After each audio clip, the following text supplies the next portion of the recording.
Good evening, good evening. Welcome to a new week and a fresh take. My name is Jade Simmons. I am your only truly independent candidate for President of the United States. This is where I give you my take on the news, what's been happening around us, and most importantly, it's how you'll get to know my viewpoint of the world and how I see you in it. I think in order to choose the next leader of our nation, we have to be at peace with who they are. We have to understand their character, and we have to begin to see ourselves in them. I believe that we deserve a leader that we feel like we recognize their heart. I like to say that their heartbeat is in sync with our own, that we're understanding where they're coming from and why they're making the decisions that they make. So you're going to share this with anyone who is still looking for something else. In this election cycle, they are not satisfied with the choices that are before them. They have been holding out for a new option. I'd like to present myself as that option. But you should not follow blindly. You should understand exactly where I'm coming from, which is why you're going to go to operationrestoration2020.com. I am not a leader who pledges blind allegiance. I think that is important that we come together, we reason, and we question our leaders. In order to be able to trust them implicitly, we have to know where they stand, where their heart is, and we have to know that we as people are prioritized over everything else. I believe that people should be prioritized over profit. They should be prioritized over politics, most definitely. So we're going to dive in tonight. I love coming to you on a Monday. Monday is my favorite day of the week because there's so much happening. I hope that you had a blessed weekend and that this week is already starting to be more promising than last. That sounds like a wild thing to say as we are just now going deeper into the crisis that we know now as COVID-19. But I believe that leadership should also be inspirational. And so part of what I'll be doing in these series is to help you find uncommon ways to be inspired through these challenging times. I happen to think that it's these times that Americans, more than anyone else, should be able to rise up. And I think this is a unique season to be able to arise and shine. I'd like to bring you a couple different segments here in order for you to get an understanding again of how I see things. And what I always promise to do is start with good news. How often do we get good news now in the headlines? There's actually something called headline stress, which is a phenomenon, and I want to be able to do the opposite of that for you. So I'm going to kick it off with good news. If you watched any of the briefings today, the good news can be interpreted in multiple ways, but I see it as good news that we were able to get some private partnerships during this crisis. You saw today Honeywell, Raytheon, Procter & Gamble, other companies came forward promising to help us through this time. Now, there is something called the Defense Production Act, and the president at any point could demand that these companies help us. And he was believing that there would be great companies who would step forward. Now, if you were watching the briefing today and watching the comments, which is really hard to do, people were fighting, which is one of the reasons that we exist. We are sick and tired of the hyper-partisanship, the division that disallows us from having reasonable civic conversation because people are so hunkered down behind their various party lines. They're unable to actually talk about what's really going on from a nonpartisan standpoint. So that's what I'm here to do. And so today you saw some people complaining that what we saw today was kind of a trotting out of companies who were basically advertising for themselves. A lot of people thought they were looking at infomercials for these companies. Here's the thing. It doesn't really matter what their intentions and their agenda are. You see, an incredible leader will take even intentions that are impure and is able to recycle those and position those relationships powerfully for the future. I think your next leader, your next president, it's not going to be just about making deals. What's going to happen now is we're going to have the power to inspire leaders of big companies, big corporations to continue to prioritize people. I think that if we're making these partnerships with Honeywell, Raytheon, Procter & Gamble, to name a few, thing. I believe that the next leader will have to believe and understand that pandemics, epidemics are now going to be a part of our future. They are not going away. And so we have to be so sure that we're not going to be caught standing flat-footed like we were this time around. I think we have to continue to rally and form purpose-based relationships with companies that don't just start and end with a crisis, but that are continued so that we can have perennial preparation for these events when they come up. That is something that I think we should expect of our leadership. You're going to have to ask yourself, what is it you expect of a leader? And you're going to have to stop being surprised when a leader shows you who they really are. Any leader you can always look at will show you how they lead by how they have always lived. So we can't really get upset when you see the current president prioritizing deal making. That is who he is. So it helps me not be frustrated by leadership when I understand what their track record has dictated all the time. If you want to see something different, you're going to have to begin to elect leaders that move differently. Leaders who prioritize people over profit, relationship even over partnership. I don't think that those things are mutually exclusive. Here are some things we haven't thought of yet. Nobody's talking about this, at least not in mainstream media. I want you to start chewing on this now so you can think about how you're going to deal with this individually before the government decides for you. How are we going to know when it is time to get the gears rolling again, the economy moving again? How are we going to know that someone is clear of the virus? What's going to be the methods we use to decide who is indeed ready to come back to work? I know that we can test now and find that someone is negative for the virus after they've been positive, but what's not getting a lot of coverage is the fact that there are individuals now who've had the virus, they were positive for it, the virus ran its course, then they were negative, and then a few weeks later, they popped up positive again with the virus. What we don't know, what we're still trying to figure out, is whether or not these people are being reinfected anew, or is the virus actually laying dormant and then reigniting itself. We need to understand that before we open the economy again, because what that means is we have to make sure that we're not sending people back to public spaces prematurely and putting them in a position to cause other people to become sick. So we need to start thinking about what our methods are now. How are we going to maintain privacy? That's such a big issue in the US, probably more than any other nation. I want you to be thinking about that, because we as a nation are going to have to decide now if we're going to do what all the other nations decide to do when it comes to how are you going to reintegrate your people into society when you look to get the wheels of the economy turning again. How are we going to track people who've either been vaccinated or who haven't? What about people who hadn't gotten the virus, may not have the antibodies to fight the virus? We're going to have to figure these things out. And so you're now going to ask yourself, when you look at leadership, what kind of leadership do you want handling those future existential issues? So we have leadership now that's focused on profit. Some would say prioritizes profit over people. That may be your thing. But as you think about what do you want leading you into the future, you have to think about the future situations. What kind of leader is it going to call for? So you're going to share this now. People have been wondering about my candidacy in particular. They're going to go to operationrestoration2020.com. But I also want you to share this with people who you know are being inundated, probably voluntarily, with news. Something that's going to be so critical now is that we begin to think more critically. I don't want anyone following me blindly or listening to me because I communicate well or it seems like I know what I'm talking about. We have to get away from following our leaders blindly. We need to be able to trust them, innately trust them. But until we're able to, the only way we're going to be able to is if we understand the news and what's happening for ourselves. So I dare you to do your own research. Everything that I'm telling you, go look it up. Make sure that you're not ever being fed only one side of the story or misinformation. Misinformation we are seeing right now is not only irresponsible, it's not only dangerous, it is downright deadly. I want you to think about how people get their news. Think about your grandparents and how they get their news. Are they still the types that only watch the 5 o'clock or the 9 o'clock news once every other day? Most of you are like me, you're on your smartphones, you got 4 news apps, you listen to 3 or 4 global news podcasts a day, which means your news is constantly being updated.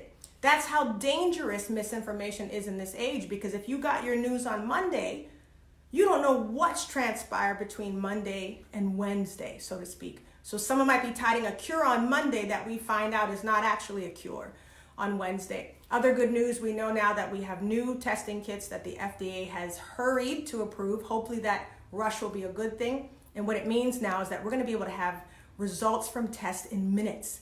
This is what has been slowing us down. I believe that we need to be prioritizing testing. I know that in the handling of whatever the next epidemic is, mass testing needs to be the order of the day. When we look at the nations that have been able to flatten the curve, you keep hearing that phrase, more quickly, they are the ones who have tested more people more quickly. So what kind of approach is this, and what kind of approach would I take? You will hear me say this over and over. I believe that your leader in this nation should be a people-first leader, a purpose-based leader who prioritizes solutions that prioritize people. Why?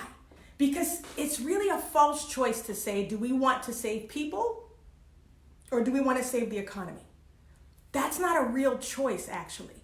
And the truth is, the wonderful truth is, you can do both at the same time. In fact, if you don't do one, you definitely won't have the other.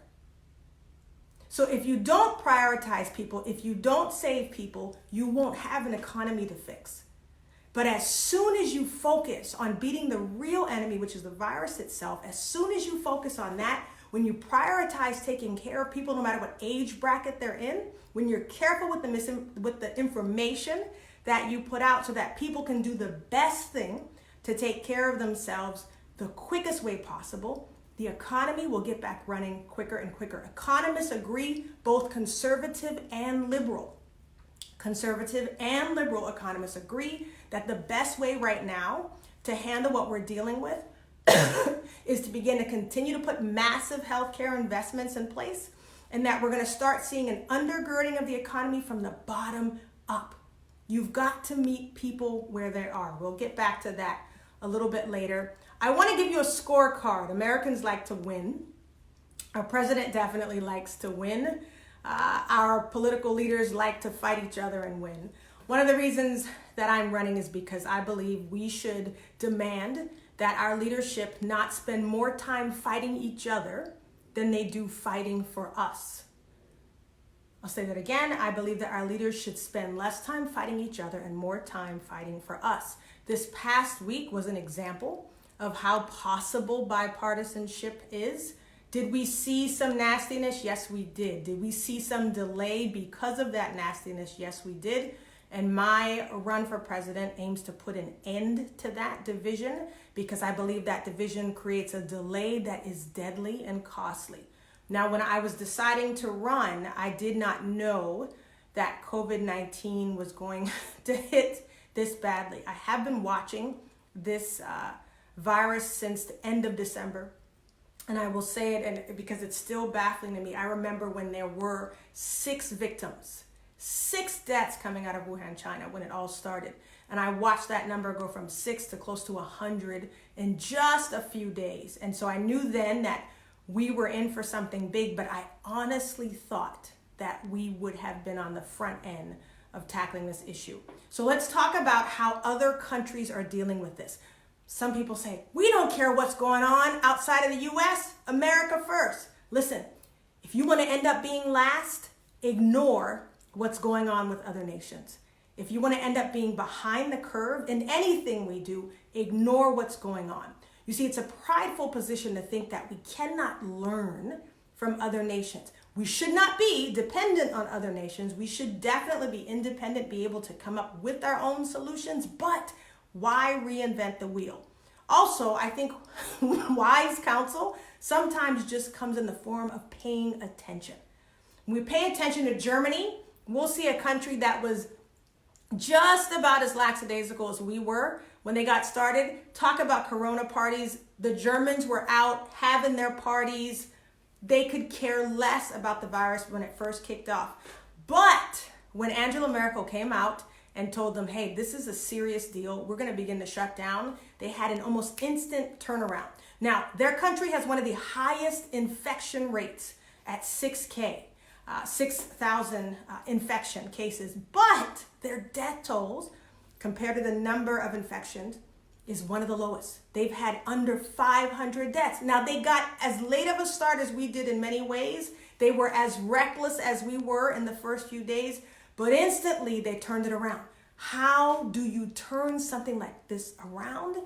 You must have a definitive message coming from the top.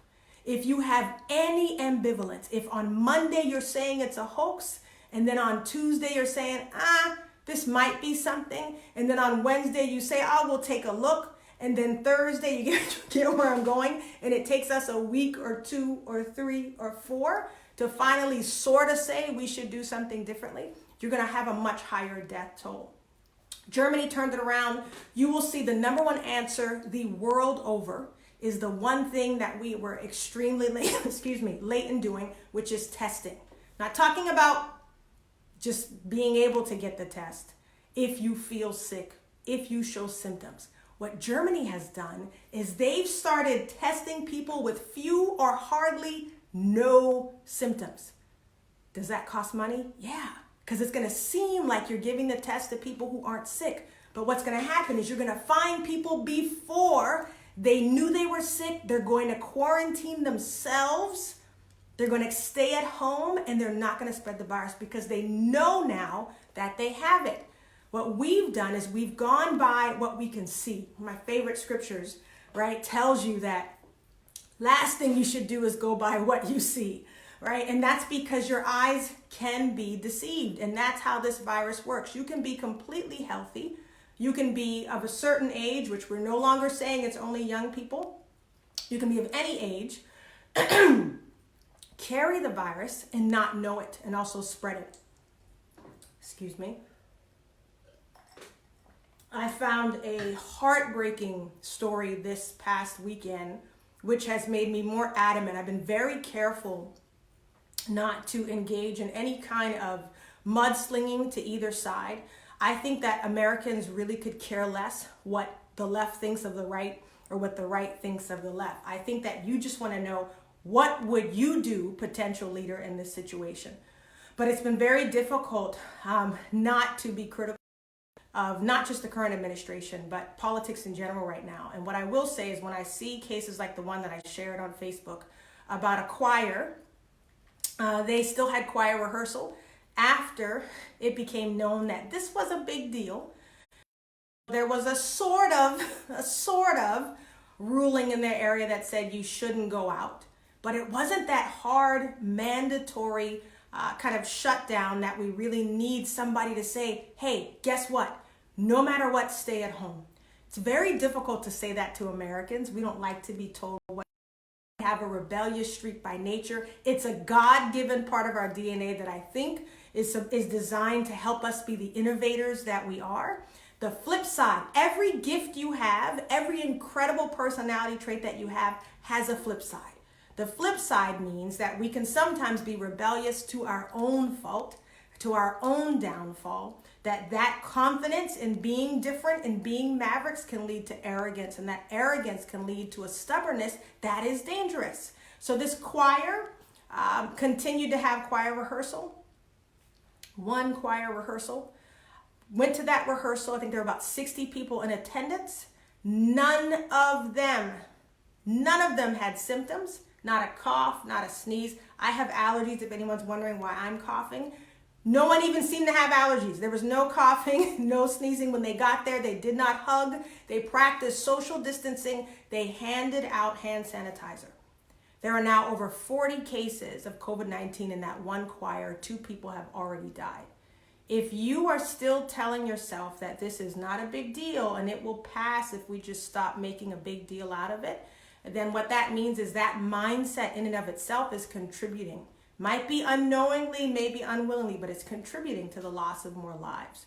So Germany did what we haven't done yet, which is they started testing people whether or not they had symptoms, and they kept people at home. Again, they were rebellious in the beginning, much like us, maybe even a little worse, but they've turned it around. Infection rate of over 6,000, one of the highest, but death toll is one of the lowest. So that means this thing is beatable. So when you hear the president talk today with great hope that this is something we can defeat, he's not lying. That's the truth. What everybody's not quite saying is that we're about, not a couple weeks, 3 months behind the onset of this thing in China, and we could have moved a little bit differently. But who wants to hear about could have? What do we do now? Well, the Germans are already restless, and they're asking how long will this last. They're hoping that the restrictions will be eased in order to ease the economy. Listen, the economy can be resurrected much easier than people can. That's coming from a Christian who believes in miracles. Listen, the economy can be resurrected much more easily than people can. But the longer we delay a hard and fast solution, doing all the things we know to do. So our pattern so far, and this is one of the things that we have to break. I believe your next leader has to break this pattern. There was a saying that Americans always do the right thing, just a little bit late. We've got to break that. That cannot be how we are known. So what that means is if we're the wealthiest nation in the world, then we can afford to make certain sacrifices on the front end. We are able to very easily, much more easily than we think, bounce back, but it won't actually be a bounce, right? I mentioned a few broadcasts ago about a U-shaped recovery. We'll spend a little bit more time down here, but then we'll have a steadier rise to the top. If we false start, what we could risk is a resurgence. We're seeing now in some of these countries, you're not seeing this reported as often, some of these countries, China, we saw they conquered the virus again, but they are getting new cases. Why are the new cases coming? Because a lot of the international travel is picking back up. So we have to look at these things and already plan what we do in the resurgence. Well, I think the best thing to do is to avoid the resurgence by staying shut down a little bit longer so that we can have a steadier climb back. Our current president does not believe in mass testing. He doesn't think it's necessary. Now, this may have changed since Friday. We'll see. But I want you to understand the president so that you're not just spending your energy being frustrated at who he is. You need to understand your leaders and understand how they're wired so that their decisions don't shock you and so you can begin to predict how they're going to behave. We have a president who's a businessman first. Any good businessman does not invest his own money. So, of course, the president is going to want to wait for private corporations to pay for things first, to offer their help before the government gives the help. It's a very business-minded orientation, right? That's why we had to wait then for ventilators. But what that means is that production is going to be slower. I heard a report today about an international company that the U.S. has contracted to make over 100,000 ventilators, which is incredible, except 100,000 ventilators is what they normally make in the course of 1 year for every customer they have in the entire world. So you know the U.S. is not only the only country making that demand. So because of our delay now, we are creating a strain on these companies and organizations that can help us. So that delay then is built into even the solution. So I think we need to look now for a leader who prioritizes people first. That means that we're going to have to sometimes take it on the chin for the greater good of everyone. And if you can't think of it in a humanitarian standpoint, you want to think of it from the standpoint of profit gain down the road. If we take this loss now, we stand more to gain later. So this is something that you need to understand. Brazil is probably one of the countries that may be handling it a little bit worse than we are. Their leader, Bolsonaro, is not a very popular guy with everyone, but this man is still calling COVID-19 a case of the sniffles. He's angry that he feels the media is making such a big deal out of this virus. His people are protesting against him. They do not feel protected. Where we're different is we started with that mindset, and it looks like there has been a change, of course, in leadership. It has taken too long, but you still have places that are still in denial. I want you to understand the denial because it won't make sense to those of you who actually care about the value of human life.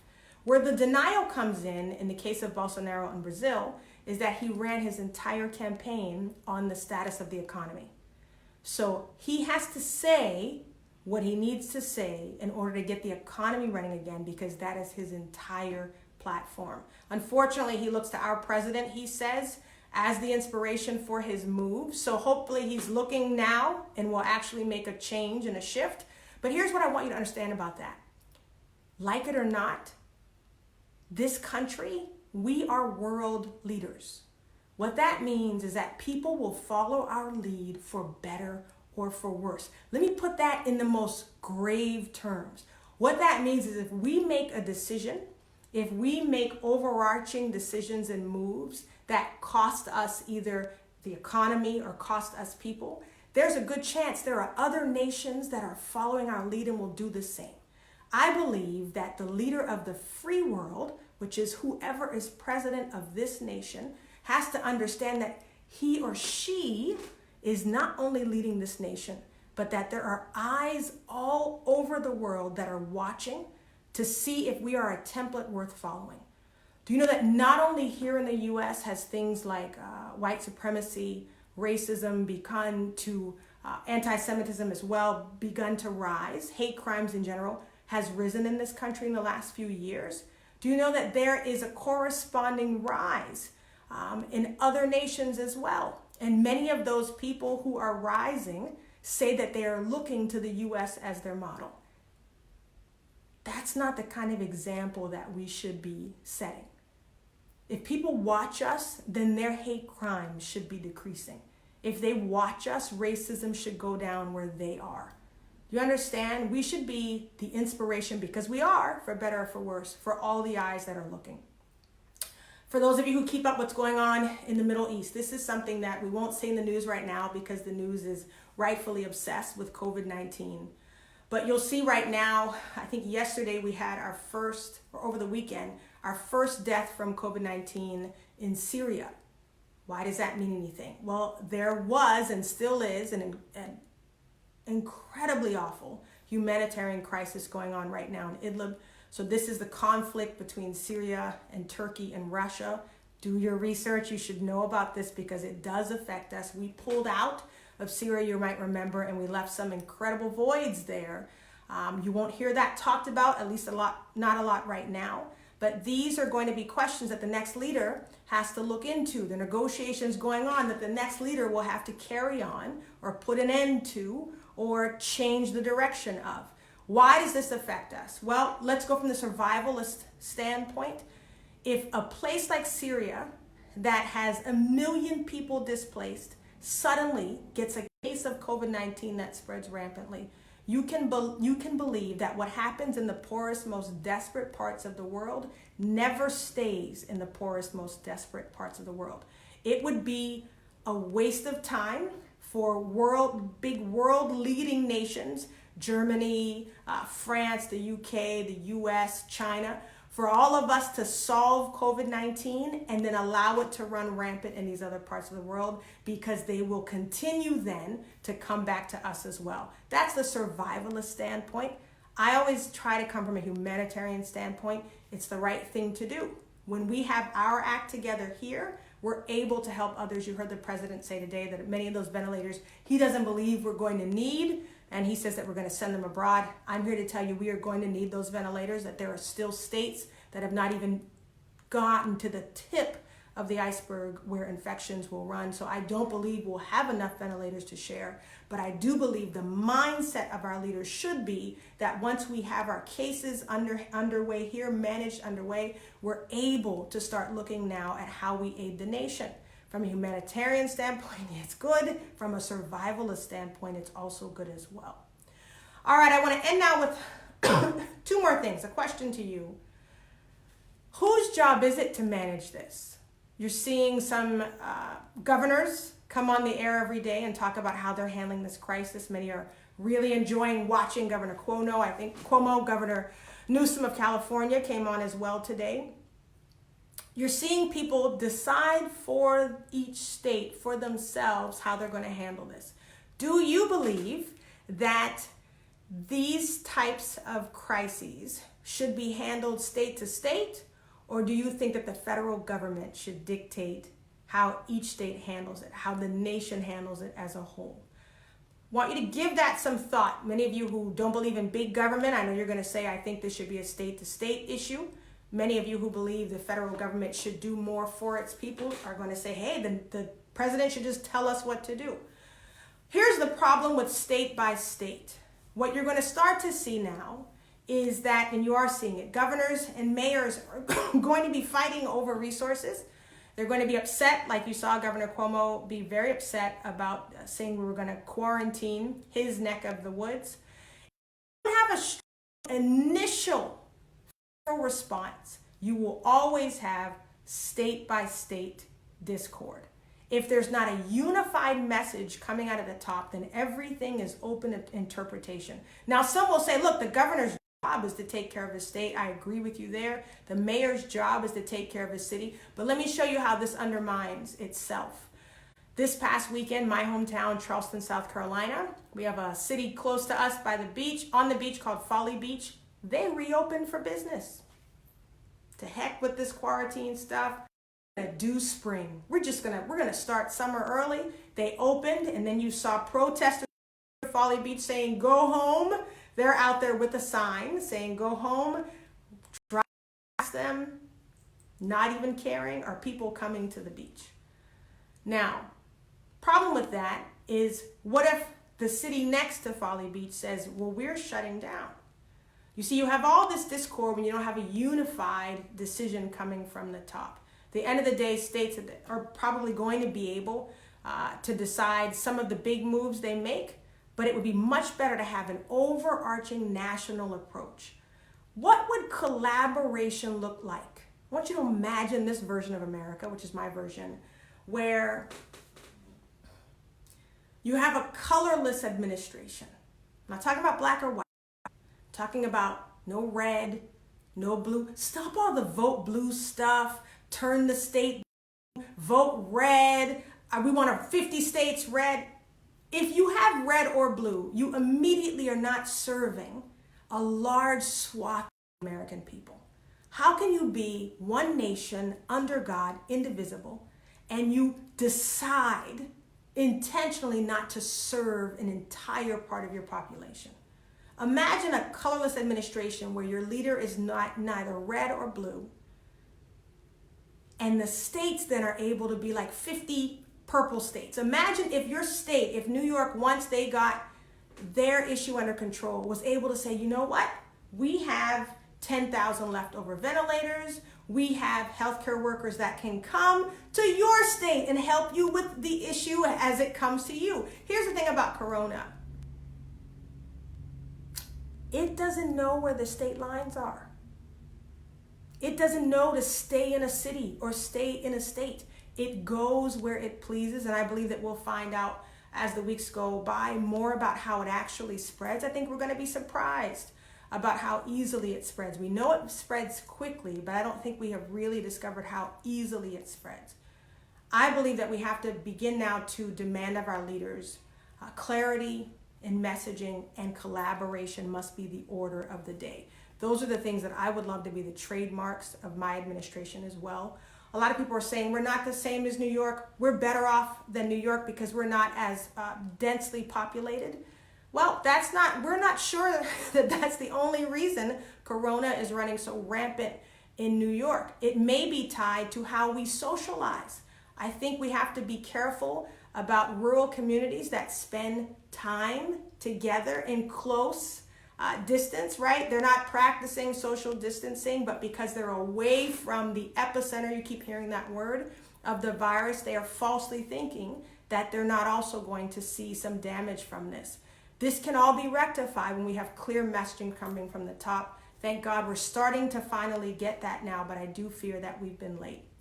Okay, I want to end now with two things that I want you to think about, want you to chew on. A part of these daily debriefs are designed to really make you do your own research. I think I would love to lead a nation that is the most informed in the world, a nation that follow its leadership blindly, but knows that it can trust its leadership because it has put a leader in place whose life it can look at as a track record that they see as being a powerful one. Here's why we can't be in denial. Most of you, I don't know how old you are watching. I didn't pay much attention to it when it was happening, but do you remember how the AIDS epidemic started to spread? 80s, 90s. Remember, the administration in power at the time was also in denial about AIDS and what it was. I want you to see the patterns of how we're behaving now. History, if we pay attention, will always give us incredible clues to how we need to do things differently into the future. With AIDS, here's what we did. We denied that it was really a thing. That was our first step. We didn't think it was a thing. And then when we couldn't deny it was a thing, we shoved it off on other demographics. So what we did with Corona, we denied that Corona existed. Then we said, oh, it was a person's virus. Remember that? I think we had our first infant die from COVID-19 in Chicago this past weekend. I know of someone who has a young relative, 6 years old, with Corona. It is not a senior citizen disease. So with AIDS, we denied it. And then we said, oh, it's something that happens in Africa. Remember that? It's only those Africans. They don't have hygiene. They live in huts. It's only Africans. Remember that? And then when we saw the cases rise in the States, what did we say? We said, oh, that's a gay person's disease. Only homosexuals have AIDS. We didn't pay attention to AIDS. We didn't get movement on it in government until a young white boy named Ryan came up with AIDS. I think he was in middle school, and there was a whole debate on whether or not he could continue to go to school or not. It's an awful story. But this boy became the poster boy for the AIDS epidemic, because only once it hit a young white boy was it suddenly acceptable to talk about, and suddenly politicians were paying attention. And this was, I think, a boy from, so people were going, wait, it's not an urban African homosexual disease? But it was 7 years into the current administration's time. It took them 7 years to even say it. Look, we are far ahead of that, but I want you to see just the number of deaths that has come from AIDS. It took us 15 years to really find the best medicines to treat it, but we lost a lot of time in denial, in blaming, in denial again about who it affected. And then when we finally realized anybody could get it and that we needed to focus on prevention, we lost a lot of lives that way. I don't want us to do the same thing here. Thank God we've admitted now that it's a thing. I think we have to admit now that it's a real serious thing, and then it's going to require real serious sacrifice on the front end. And now with something for you to chew on, which is a segment that I promised. Here's what we're not admitting about refugees. Ireland is going through this right now. This is going to inform the next president, the way they deal with immigration and refugees in our country. I've seen a lot of rhetoric trying to turn this discussion about COVID into how we need borders to keep immigrants out. Here's what I want you to think about. Ireland's going through this right now. They're realizing that many of their refugees are healthcare workers. But because of the restrictions they have on them, you can't work for 9 months in Ireland when you come to Ireland. They're really wanting to mobilize these healthcare workers from other nations, but they can't because of their own rules. So they're now having to look at relaxing their own rules because now they need the refugees. Here's the thing. If we spend a lot of time demonizing refugees, not really understanding who they are and why they're coming here, we could very well be stripping ourselves of an opportunity to maximize people who could actually be doing good for our country. We have to be so careful that we don't get caught up in demonization, right? I say that this is a strong reason to look again at our discussion about immigration and about refugees. I do believe we must have secure borders. We must have secure borders. At the same time, we must not demonize the people who are fighting to cross them. And we have to look at, why are they wanting to do what they have to do to come here illegally? And how do we protect the rights of those who are coming here legally? One of the things on the docket, I don't know if it's getting any movement right now. I have to look into it for you. But there has been some talk about regulating how we allow people into the country based on merit, saying if they only have certain high-level jobs, that's who we only will let in, they'll get priority, or if they make good money, if they already work for great companies, they'll get priority.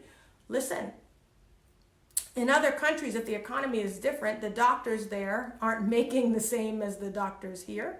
And many of the doctors here will tell you that don't believe the lies, they are not as well paid as you think. But also, we're at the same time as we're starting these rules, we're seeing a shortage in workers at the so-called bottom of the totem pole. Service workers You talk to different factory owners, and people in the service industry. We're now seeing a scarcity because of some of these laws, and we're going to have to go back and relax them. I think instead of making things strict and suddenly having to relax, we need an overall new conversation about how we look at immigration, how we look at refugees, how we rank them. That's how we're talking about it now in government. How do you rank them in terms of priority?